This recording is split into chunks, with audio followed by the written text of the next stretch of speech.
Welcome to Wisdom for Nonprofits, bringing the best business wisdom to the nonprofit world. Proven leaders share their experience, insights, and best practices. Finally, a podcast for the busy nonprofit professional. And now, your trusted advisor, Betina Pflug.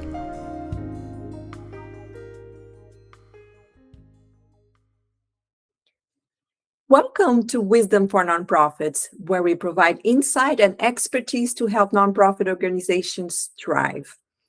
In this episode titled The New Normal of Volunteering, Making Time Count, we will discuss the evolving landscape of volunteering in today's world. Our guest for this episode is Tracy O'Neill, a volunteer engagement specialist with over 2 decades of experience in leading volunteer engagement initiatives across various sectors here in Australia.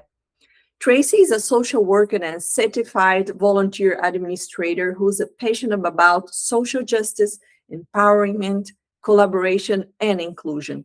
She has managed large volunteer teams in local, state, and federal-based organizations, developed strategic and operational programs, and implemented various management tools, including policies and procedures, and quality and continuous improvement initiatives. In this episode, we will be exploring the challenges that nonprofits face in engaging volunteers in the post-COVID era. Tracy will share her insights on how to make the most of volunteer skills and how to attract and retain the right volunteers for your organization. We'll also question the traditional model of volunteer engagement and explore innovative approaches that can lead to better outcomes for both volunteers and nonprofits. Join us as we dive into the new normal of volunteering, making the time count. Tracy, thank you so much for being here with us today. Your knowledge and expertise in the area of volunteer engagement are truly valuable. Before we dive deep into our discussion, could you share with us and our listeners how you first became involved with nonprofit organizations and your background in this field? Absolutely. Thank you, Betina, for having me. It's great to be here. So I have a social work background. I graduated as a social worker about 25 years ago. And as often happens, in many volunteer roles, looking after volunteers was given to me on top of my caseload as a social worker. So I did work as a social worker in a number of not-for-profits and local governments, and then started supporting volunteers in an organisation where we worked with young people at risk of suicide and self-harm. And I'd been working with at-risk young people for quite a number of years and needed a break, but really loved working with volunteers. So went to work for another not-for-profit organisation with volunteers. So that was 22 years ago, and I've been working mostly for not-for-profit and public health services ever since. Wow, that's a long time. That's so nice when people bring not only their minds, but their hearts in what they do, and I'm sure you're doing this. What are some most significant changes in the landscape of volunteer that you've noticed over the past few years? Yeah, it's a great question. I think some of the most significant changes, really reflect and mirror the changes that have happened in our communities. When I started working with volunteers over 20 years ago, we still weren't quite seeing most households have both partners at home. People were still retiring, in their 60s or around 70 years of age, and they had at the time a lot more leisure time to kind of give back and contribute and volunteer. And what we've really seen in the sector over the last 20 years is an increase in people needing to have double income households to support their families. So people have a lot less leisure time.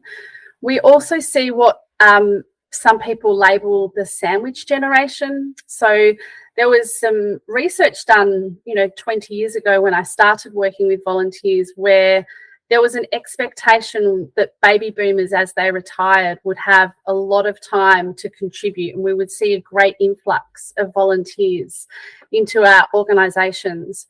But we've actually seen the opposite, because this generation, as they have started to retire, have actually needed to become responsible for caring for both their parents and their grandchildren, as their children have had to go to work full time. We've seen a great shift in what people are willing to contribute, how much they're willing to contribute. So the number of hours that people tend to volunteer week to week has reduced.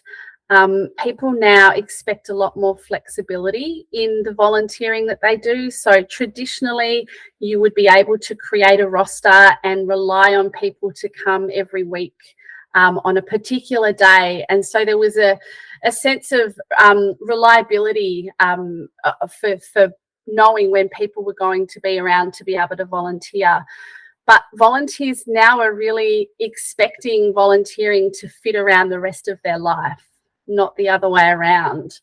And I think another big shift that we've seen is, rather than just this sense of wanting to give back to the community in whatever way is available, and in the organisations that they know, a lot of people are really wanting to connect with organisations that is directly linked to their own values. So they're really wanting that sense of purpose in the work that they're doing, and they expect organisations to be able to demonstrate how the work that they're doing as volunteers is really contributing to that.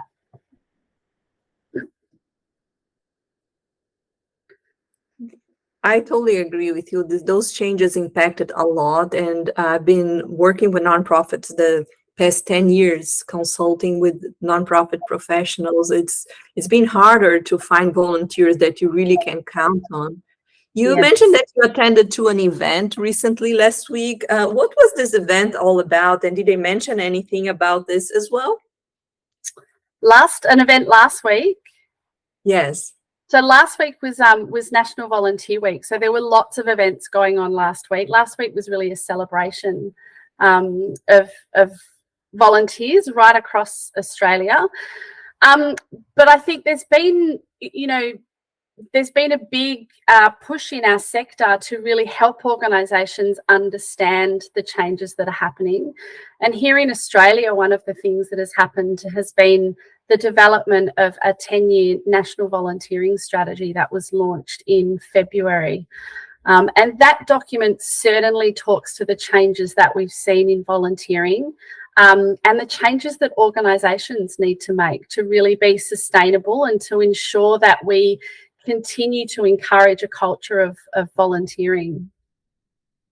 That's awesome. And do you think, how was the COVID pandemic affected the way nonprofits engage with volunteers?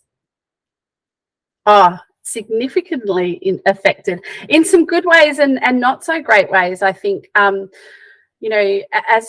happened in the paid workforce, we really transitioned a lot to working online and communicating online. A lot of organisations were really adept at this and have really successfully transitioned, volunteering to either virtual or hybrid models where volunteers can work either online and from home or from anywhere, or working face-to-face as well.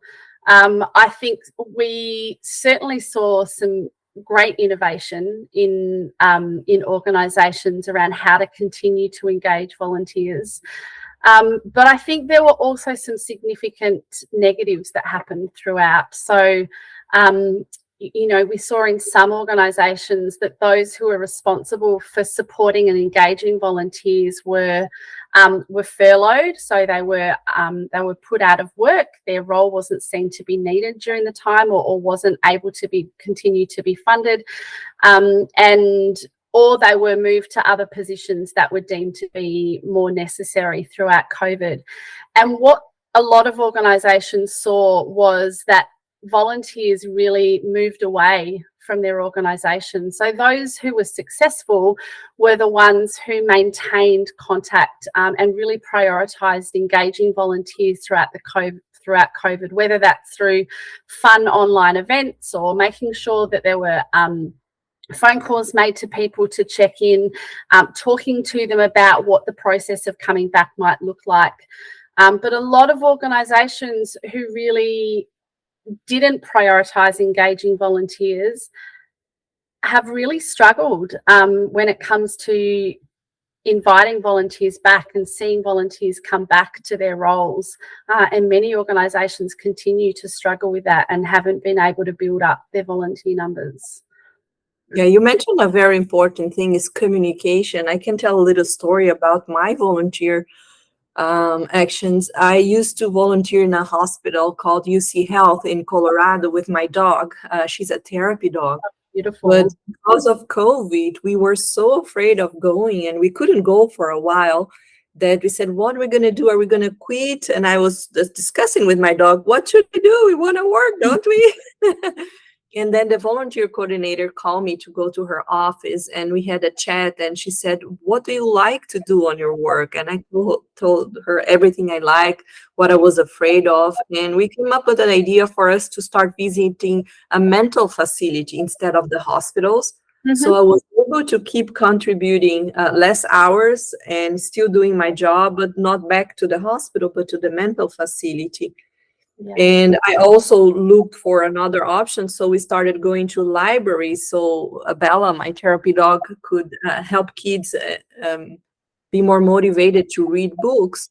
Yeah. So I kept working the same amount of hours, but in a more creative way, because hospitals were shut down. And the key to happen was communication for them to find an alternative to me, and communication from my part to look another option like the library. So both ways, communicating is essential, isn't it? It really is essential, yeah. And what are some of the biggest challenges that nonprofits face when it comes to engaging volunteers effectively? Oh, big question, Betina. Some of the biggest challenges. Look, I think some of the really big challenges are the ones that we're not necessarily aware of, and so we don't do anything about. So one of the challenges that I see a lot of organizations having is not having a lot of success actually engaging people in a relationship with their organization. So we can often be quite passive in the way we try to recruit volunteers.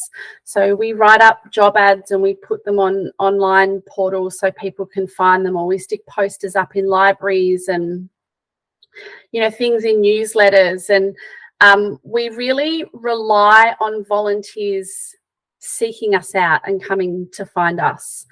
And certainly the feedback that we've been receiving, I mean, my team only went and met with a group of youth advisors from our organisation last week to say, how can we engage more young volunteers? And they said, come and have more conversations like this. We sat around for over an hour and just talked about what volunteering means and what it could be and what the benefits are. And often the way that we advertise and the way we talk about volunteering doesn't necessarily match with what people might be interested in doing. And so I think for me, one of the biggest challenges is people who lead volunteers or who are responsible for recruiting volunteers do so from behind a computer or from an office and don't actually get out into the communities to talk about what are some of the challenges and what are some of the solutions or volunteer roles that could help? What are they interested in? What are their goals and motivations? So the young people we spoke to last week said, tell me why I should do it. What are the benefits? Is it going to help me get a job? And a lot of our advertising at the moment says, give back to your community. Come and do this to feel good. And they're like, I'm not interested in feeling good. I have to find a job to be able to pay for my education or my rent or whatever it might be. And so we've made a huge assumption that everyone who wants to volunteer wants to do so because they want to give back and feel good about themselves. But that's not the case. So I think sometimes the biggest challenge is that we make assumptions about the people who might like to or could potentially contribute to our organisation through volunteering. And we should really be out there connecting with communities and talking to them and finding out what's important to them, and then talking about how volunteering is potentially a solution to some of those challenges. My next question to you was something similar, how we can do some effective strategies for recruiting and retaining volunteers. But what do you think about referrals, the volunteers that are already involved in the organization, maybe bringing friends to volunteer with them? Do you have any other ideas on how to recruit and retain volunteers? Yeah, I think getting people to encourage others to volunteer is always still the most successful way of recruiting volunteers. But it's not just about asking people to tell their friends and their networks. We need to equip them with the tools to be able to go out and invite people to join. What kind of impact can we talk about? Do we create some social media graphics for volunteers? Do we share with them some of the success stories of our organisations so that they can talk to people about the benefits of the programs that they're involved with, rather than just going and saying, oh, would you like to volunteer? And I think as well, we need to create opportunities for people to volunteer with their friends and with their families. So how do we make sure that there are opportunities for people to come to volunteer in small groups or with their children or grandchildren or as a family unit? Do we have family days, or do we have opportunities for people to bring kids in? What are some of the barriers to bringing children in? One of the things that we sometimes talk about in the sector is we have the potential, and especially here in Australia and some other similar countries, we don't have the same kind of programs that exist in the United States and in Canada, where young people are encouraged to do service in schools and where there's an expectation. So here in Australia, many young people aren't exposed to volunteering, and the more barriers that organisations put in front of young people or in front of families who have children and grandchildren to volunteer, the more difficult it is for people to be involved. So I think it's not just about asking people to ask their networks to come and volunteer. It's about making opportunities for them to bring it in, to have a turn. Do you have a trial procedure where people can come in and give it a go without having to register and go through all of the screening just to see what it's like?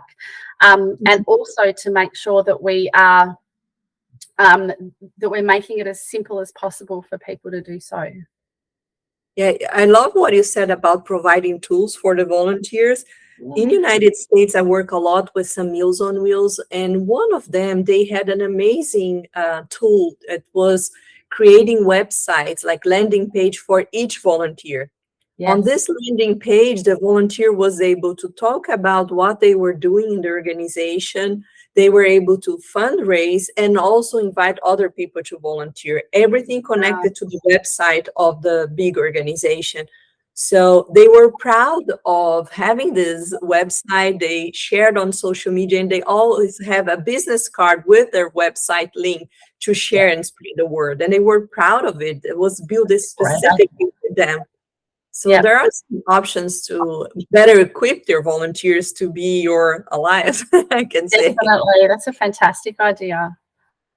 And how can nonprofits better understand the skills and interests of their volunteers to ensure that they're making the most of their contributions?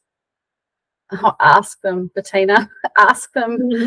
I think one of the ways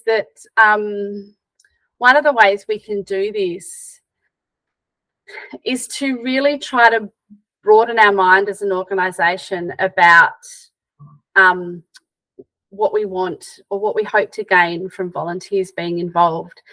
Very often what organisations do is define problems themselves and create solutions which include volunteers. And so we design a program and we write up role descriptions, and then we invite volunteers to come in, and we determine ourselves whether that person is a match for the role that we've created.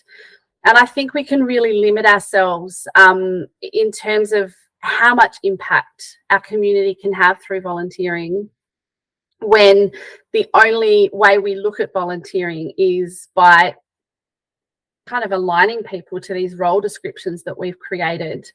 You know, you can set up processes whereby you don't even recruit to a particular role and you invite people to come in and have an interview and have a conversation about their skills and their interests, and then talk to them about the types of roles that you think might be a good match, and then allow them to make decisions.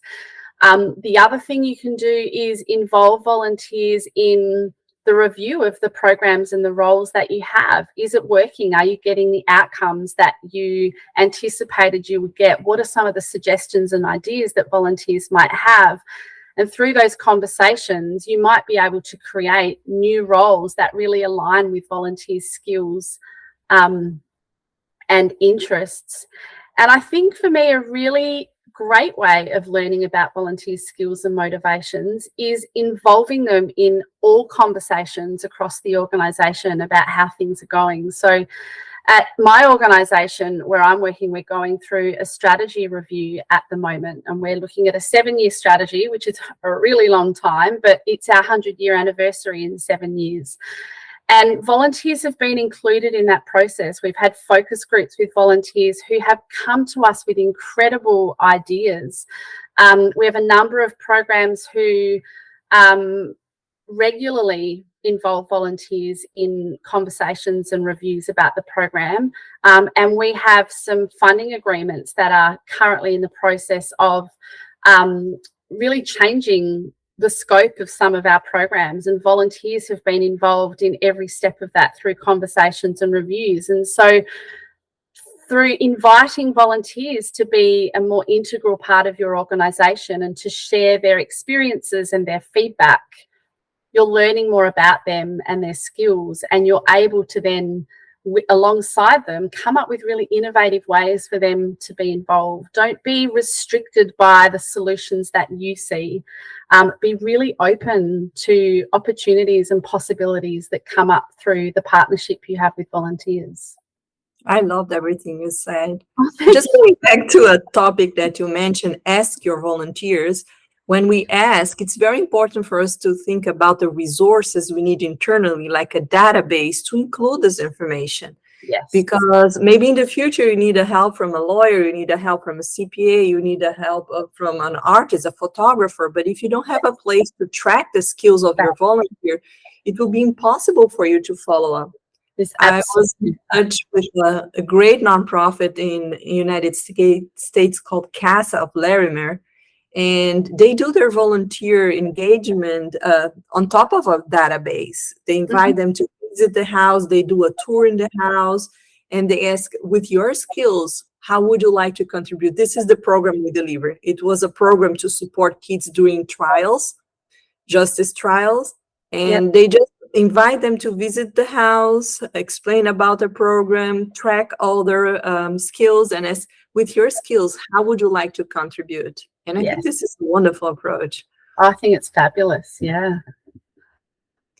And how can nonprofits build this meaningful relationship with their volunteers beyond just, using them as a labor? That's a great question, Betina. I think for me, it's really about challenging yourself to see this as a relationship and a partnership. One of the things that I often say in my organisation is volunteers can be viewed as a resource to help us do more with less. When in reality, volunteer engagement should be a key strategy for organisations to achieve their strategic objectives and their mission. And so if you are positioning volunteers and the work that they do as a really critical piece of the puzzle to achieve what you set out to achieve, then I think that can really colour the way that you view volunteers. And so for me, it's really about seeing, I guess if I think about the volunteer journey that we often talk about, it can be really finite. So we talk about recruiting a volunteer and then screening them, training them, supporting them, recognising them, and then exiting them. And that's it. And I think it really misses the important part of any relationship, you know, with volunteers or not, there's a period of time where you need to be building trust and giving people the information they need to make a decision about whether you and your organisation are the right place for them. So I think it starts with how we talk about volunteers and volunteering in conjunction with our mission and the work that we do everywhere where we talk about the work that we do. So on social media, in our annual reports, you know, when we have videos, in our kind of impact reporting, we need to be talking about how volunteers and their work contribute to that, because people need to see themselves in your organisation. They need to see that they can be impactful and successful when they're working with you. And if we make an assumption that people come to us with that without putting any work in, then one, we're probably going to struggle to recruit volunteers, and two, we're going to really struggle to retain anyone who does come, because we're not actually investing in the relationship. So, and then I think as well, making sure that right throughout the process of people's journey with us, that we are investing in that relationship as we would with any other relationship. Communicate with them, involve them in any changes that happen, be open to kind of things that get in the way of volunteering, and recognise that volunteering is a part of their life, it's not the whole of their life. And give them a reason to want to stay connected with the organisation when they finish volunteering. So if we've done our job well at engaging volunteers, we would hope to see them continue, maybe as someone who refers to our program, or someone who recruits other volunteers, potentially a donor. Maybe you've supported someone to even think about a new career path because you've impacted them so much through the work that they've done with your organisation. So I think engagement is key. It's the really critical component of being successful in you know, volunteer engagement, and thinking about that both before we've even recruited volunteers, right through to how we continue that relationship when they've finished volunteering. I totally agree. I think there is a never-ending relationship, in my point of view. I have a story to tell about this, and I love to call the volunteer stakeholders. I think they're so important. Yes.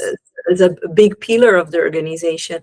Yeah. And this story goes like that. An executive director received a check of $75,000 in his office. Someone came in and gave him an envelope. It was a Meals on Wheels, and he was so surprised with this big donation. And then he ended up seeing the name of the check and said, "I don't know this person. How can someone give us $75,000? And he went, they didn't have a database a long time ago, but he started looking at all the contact information. And this was one of the founders of the nonprofit, I think, 50 years ago. And this person turned 80 and did a big birthday ceremony. And she asked for donations on her 80th birthday. And she gave everything she received as a donation. Wow. Meals on Wheels. Yeah. So, it's super important for us to keep this engagement long term. Could not be now, but if you keep your organization in the mind of the people who have some time be involved with their hearts with your organization, you have them forever. The engagement. Yeah. And I think research shows that volunteers donate more money than non-volunteers. So if you engage volunteers really well, as you say, if you join with them as partners, if you invest in them and show them just what an important part of the organisation they are, they're more likely not only to donate, but to donate more money than people who don't volunteer donate. Wow, yes, for sure.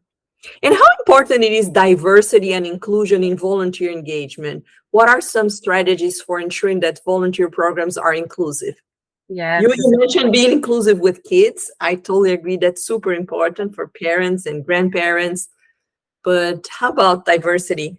Well, I think for me, volunteering should be an activity that anyone who wants to should be able to do. And I guess there's a couple of things around inclusion and diversity. One is making sure that we are removing the barriers that people have to volunteering, and there are many. We create a lot of barriers for people, whether it's through the kind of language that we use, whether that's because we only communicate with volunteers in one way, whether that's because we have inaccessible spaces or information on websites that aren't compatible with screen readers. There's a lot of ways that we create challenges for people to participate. One of the things that we do at our organisation is seek feedback from different programs and volunteers in different areas of the organisation when we are making changes or developing something new. So, for example, we were creating some instructions for police checks for volunteers when they start with the organisation. It's an online process where possible, and there's a lot of steps. And some of the feedback that we got was so simple and so logical that we wondered why we hadn't thought of it first. Things such as the very first instruction we put on the sheet was click on this link to open the application form. Now, most people would assume that that makes a lot of logical sense. It's the first step that you do. But partway through that application, as volunteers are going through, they are then asked to have their identification and to take screenshots and photographs of their identification.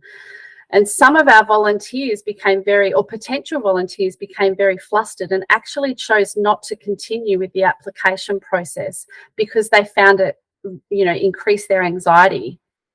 So what we did on the instruction sheet is we actually flipped it and we said, before you start this application, please make sure you collect the 4 pieces of identification you need to successfully complete the application. And that one small piece of information from them telling us that you need to give us the tools that we need to be able to do what you're asking us to do just supported people to find our process much easier to navigate. The same with language. So we have one of my team is fantastic at proofreading things with an eye for simple English or plain English. And so we remove a lot of our big words or the jargon that we tend to use because we've been trained to write that way, so that things are really simple to read for people who have English as a second language or who have low literacy levels. So that's kind of one aspect of inclusion and diversity. But I think the other is really around how well we create safe places for people to volunteer, and how we engage people who don't have volunteering as one of their core values. So, if I reflect back on the meeting we had with these young people last week who were giving us some feedback, one of the young people is a refugee, and he had previously been a refugee in another country. And he said to us, when I became a refugee in that country, I was forced to work without pay to be allowed to stay in that country. So to stay safe, I had to work for free. And then I came to Australia and you asked me to work for free, but you call it volunteering. So the way that I guess we present volunteering to people who come to our country, either as refugees or as migrants. So it's certainly part of our citizenship process for people who want to become Australian citizens. It is shared with people that volunteering is a value that they should hold, because we hold that value as an organisation. We see volunteering as really important. And many people have come to our country from cultures where there's not even a word for volunteering, where they've had the experience that working for free, working for without pay, is actually a way of people exploiting them. And so I think there's a real need for organisations to engage in conversations and partnerships with communities, so that we can create mutual benefit. When we talk about volunteering and hope that we end up with a diverse workforce, we're not actually looking at whether we have shared values with these communities. And I think the final thing around diversity and inclusion is around that safety aspect. I remember speaking to a colleague of mine from the LGBTIQ+ community, and the conversations that I had and the assumptions that I made was that people from that community preferred to volunteer in organisations for that community, because it was their community. And what she said to me was that that's not the case. As what she had found was, as more organisations had become a safe space for them, they had left LGBTIQ+ community organisations and moved to organisations that aligned with their personal values, whether that be the environment or working with children or working in health or whatever it might be, so long as they were safe. So I think we also need to consider, are we creating a safe place for people to come to volunteer? And all those things are going to impact on how well we are able to include people from all parts of our communities. I totally agree with you. And training is a big part of volunteering. What are some best practices for managing and training volunteers effectively? Oh gosh, I love what I have learned from MAVA. So MAVA is the Minnesota Alliance for Volunteer Agency. I think they changed their name, but they're doing some great work in Minnesota around challenging racist practices in volunteer engagement. And one of the things that I have learned from them is to question who's best practice, or who is this best practice for. And I think the best answer to this question really is about knowing who your volunteers are, and knowing what your mission and objectives are and how volunteers are supporting you. So what's the information they need to know? So I think best practice is really informing them about who you are as an organisation, determining what information generally all volunteers need, but then following that up with conversations and support for volunteers to find out individually what every volunteer needs. So if I look at our organisation, there's certainly kind of role-specific training that people might need. So in our op shops, some volunteers need some training in customer service, but many volunteers come to that role with those skills already. But they certainly need instruction and training on how to use our particular cash register and POS system, because that's unique to us, and they need to know how that system works and what our procedures are. And then this, I think we need to then make sure that we are including volunteers in all the training that we are providing our workforce to make sure that we're creating a safe space for everybody. So, are you providing cultural awareness training or culturally safe practice training? Are you providing training on the importance of using people's pronouns? Are you providing information on being culturally responsive and working with people from multicultural communities?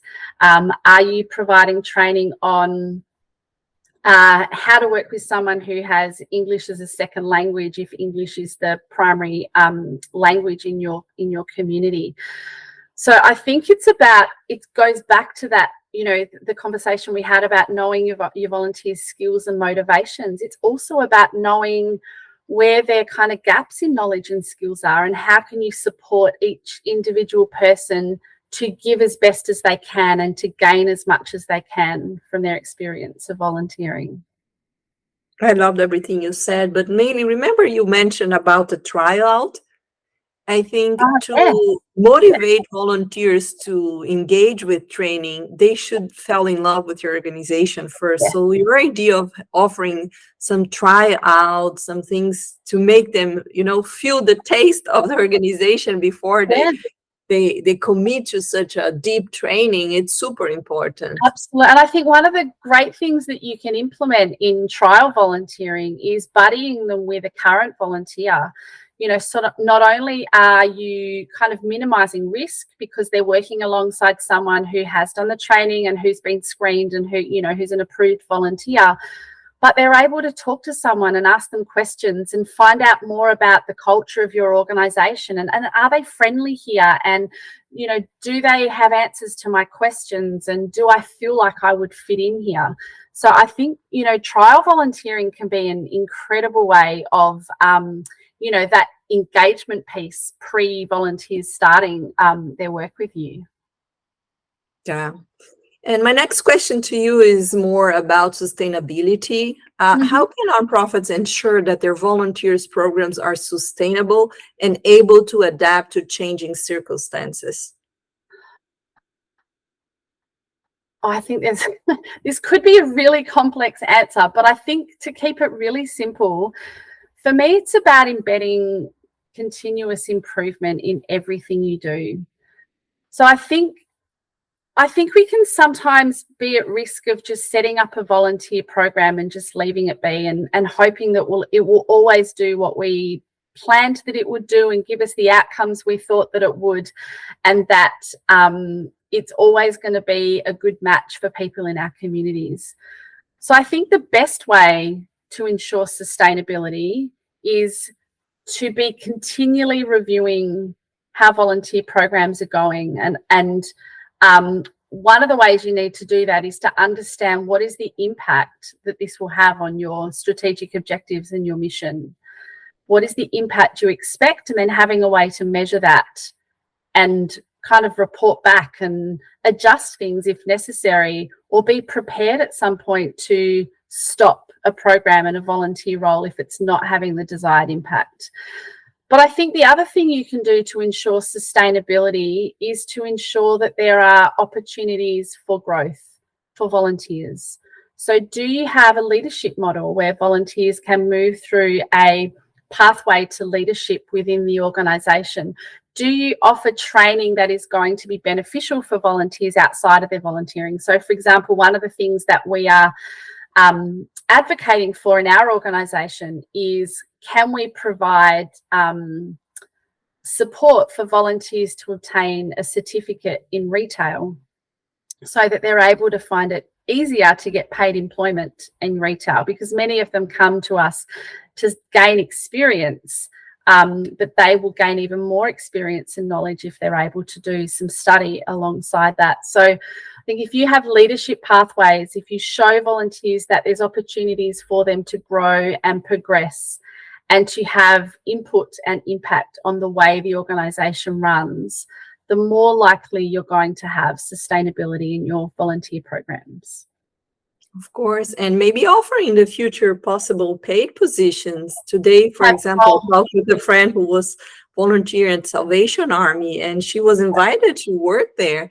So that's an open door for volunteers if they are really engaged. It's a great idea. Yeah, we always include in our newsletters a link to our internal vacancies page. So volunteers are able to apply for any of our internal paid positions.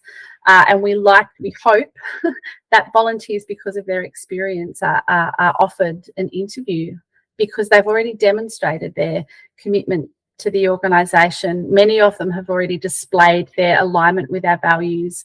And I think that it's a great way to show volunteers that there are pathways to employment through volunteering. Perfect. And what role do corporation and business play in supporting nonprofit volunteer programs? I think they have a huge role to play.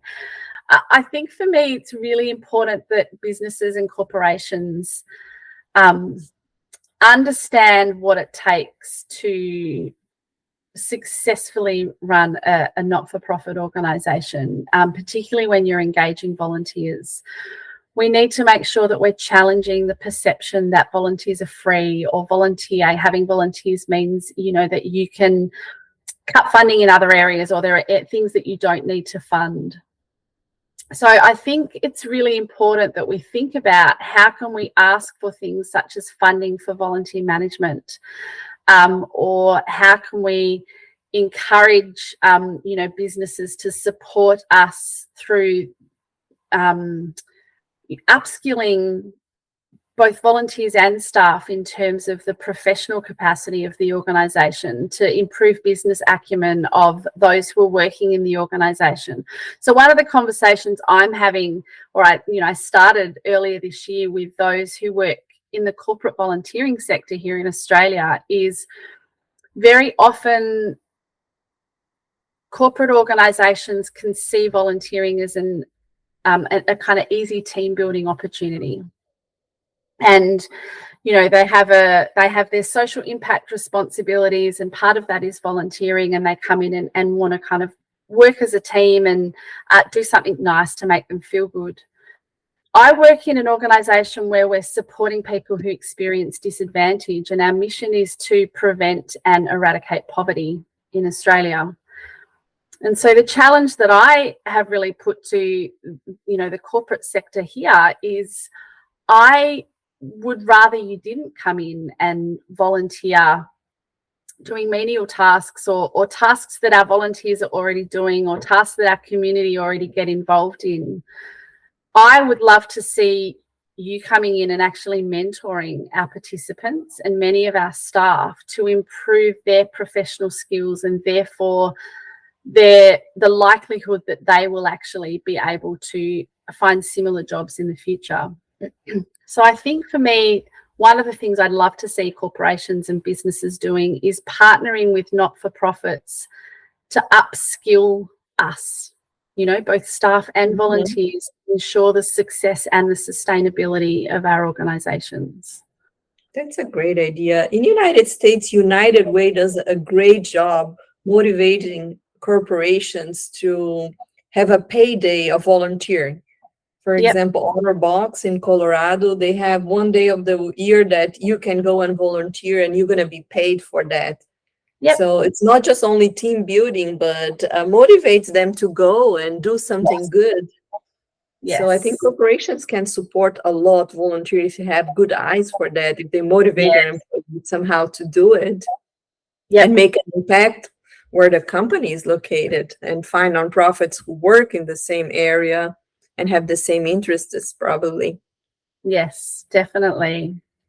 And how can nonprofits collaborate with each other, like with other organizations, to share resources and maximize the impact of their volunteer programs? I think there's loads of ways that organisations can partner. I don't think we do it enough as a sector. I think, if I can touch on just one, and some organisations may be doing this, but I know that we struggle with this here in Australia, and I'd love to see it happen, would be to actually create partnerships where volunteers can move between organisations. So how can we make it really easy for volunteers to contribute to their community without having to tie themselves to one organisation? Let's, for example, say we have someone who is interested in sharing their photography skills. And so rather than being aligned to one particular organisation who might not have opportunities all the time, if organisations can find ways to streamline their registration and their screening, their communication with volunteers, that perhaps that volunteer could be available to support different events across many organisations with photography. And you could do that in any kind of role. The more that we can create flexibility and mobility for volunteers in the work that they do with us, the better. So I would love to see that happening in our sector. For sure. And what do you see as the future of volunteer engagement, and how can nonprofits stay ahead of the curve?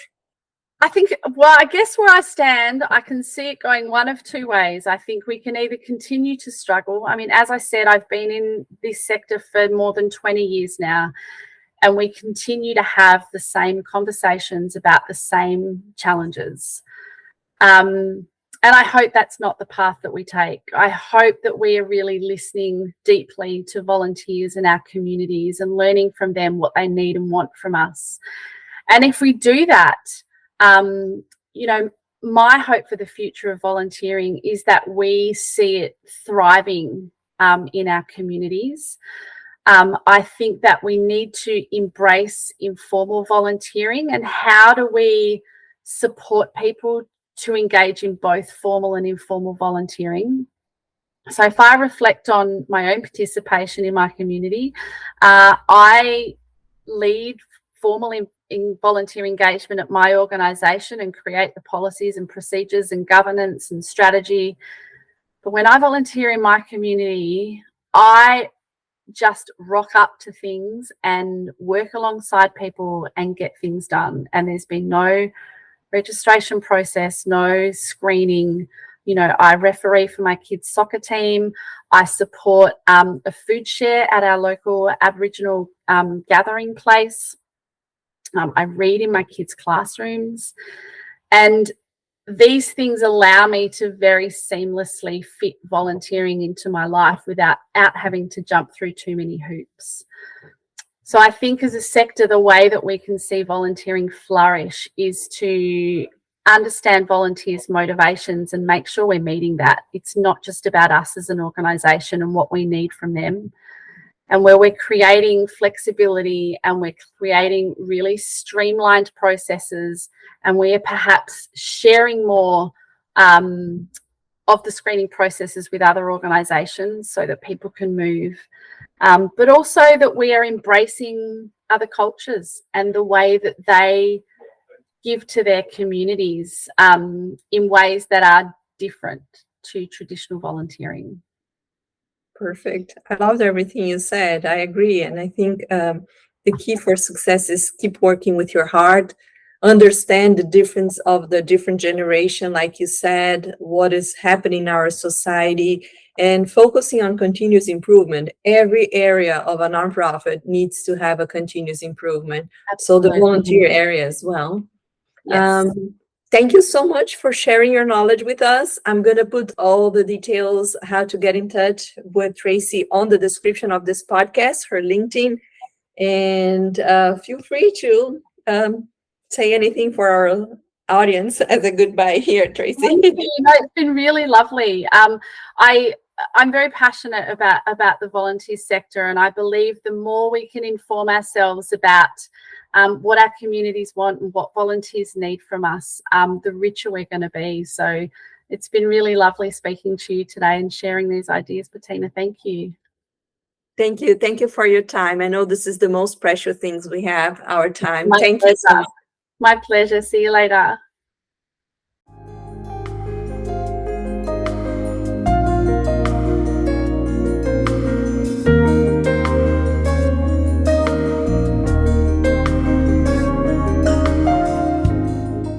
Thank you for listening to Wisdom for Nonprofits. To hear past and future episodes, please subscribe to the show on your favorite podcast channel. We appreciate your reviews and suggestions for future show topics. If you have a question or a suggestion, please write to us at podcast@wity.tech. More resources are available for you at our website, wity.tech. And please join us in the Wisdom for Nonprofits group on LinkedIn. Wisdom for Nonprofits is copyright 2019 by Betina Pflug and wity.tech. All rights reserved.